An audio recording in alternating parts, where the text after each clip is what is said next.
get down to business here. They're going green next time by 10-4. Be nice and smooth here. Clear by 5-6, clear by 7. Roger Penske isn't exactly all talk. He leads an organization with over 5 decades of history, with more achievements than any other in the sport, and with a one-of-a-kind museum in Scottsdale, Arizona. This is fabulous. Called the Penske Racing Museum. A far cry from when Martha Penske stood as her husband Jay took a young Roger to his first Indy 500 in 1951.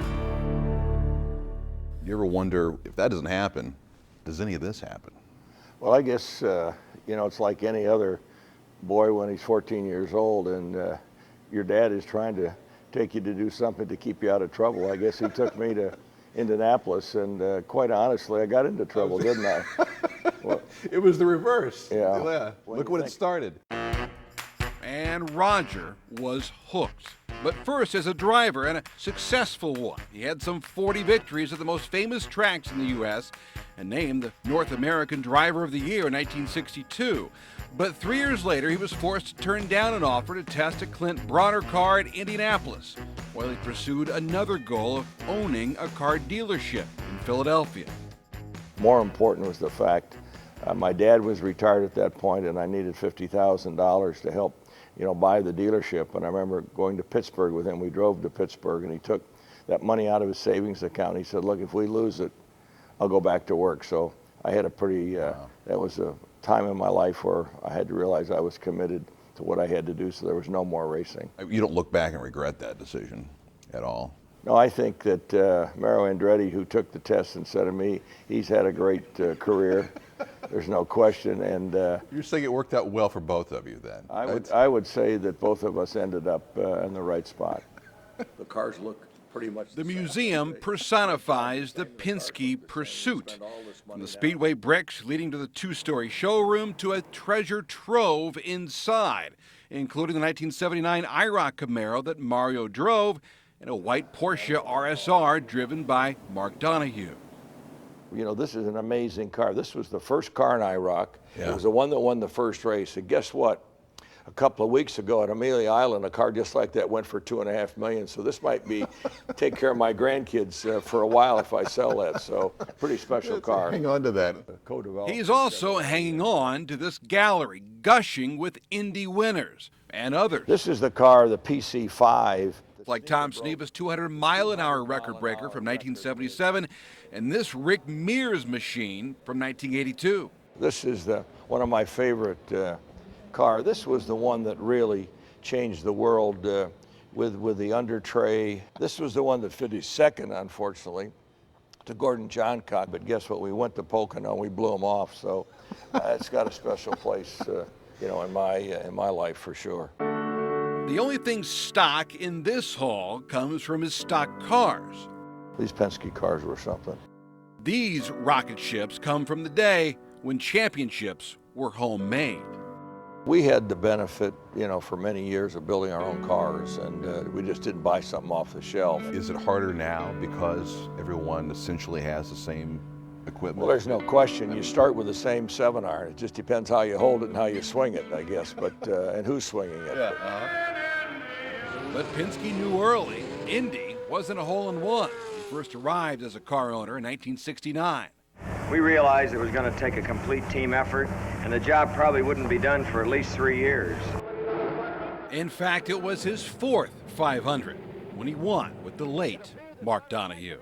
When you bring on Mark Donohue, how key is that to the growth? He was fully dedicated. He was an engineer from Brown University.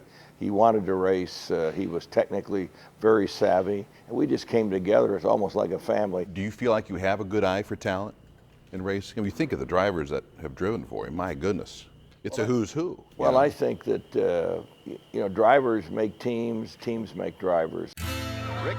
His winning drivers include Rick Mears, Bobby Unser, Danny Sullivan, Al Unser, Emerson Fittipaldi, Al Unser Jr., Elio Castroneves, Gilles de Ferran, Sam Hornish Jr., and Juan Pablo Montoya, the owner who took a chance 50 years ago to become the winningest owner in sports history.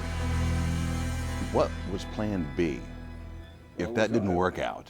Well, I was really, plan A was that I was a Chevy dealer. So racing was plan B. I saw racing as something that I love to do myself. I saw it as a way to build our brand. And there's no question as we built the team and we've seen it integrate within the company, you know, for so many years, it's been a real asset. And quite honestly, I think it's been a competitive advantage for us. Roger takes his cars out for an occasional spin. This was the pace car for 72 when Mark Donahue won the race. This might be the car I need to drive back and forth from the hotel this year. Maybe it'd be my good luck charm. And a chance to check up on his business. Maserati and Ferrari, Land Rover, BMW and Mini. You and Porsche go back a while, don't you? Well, we race Porsches. I race Porsche Spyders. We've got Audi, we have Bentley, we have Rolls-Royce, we got Bugatti. In the Ferrari dealership, can you get me a deal? I can get you a deal for sure. You're from Indianapolis, I am so from we can Indianapolis. get you one. Fantastic. This is what I like to hear. We tour his nearly 60-acre super complex packed with 5,000 cars. Look at this. Paparazzi. Morning. That's great. Morning. Morning. Just last year, his 340 franchises around the country sold 430,000 new and used cars. When you started that one dealership, now look at all this. Did you ever think this could happen? Well, in my wildest dreams, I wouldn't have believed it. Where does that come from, Well, I Roger? think that really, when I think about it, it's, my dad told me one thing, as you grow up, don't worry about yourself, you know, do what's best for the company, and you'll succeed. 29, good luck. The success is far from over. His biggest win is always the next one in everything he does. Given the museum, your success on the track, off the track, what will your dad say now?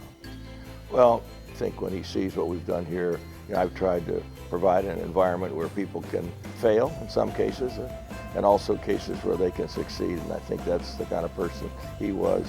He dealt with integrity. He was a very hard worker, and he supported his family. And that's what I hope he feels I'm doing today.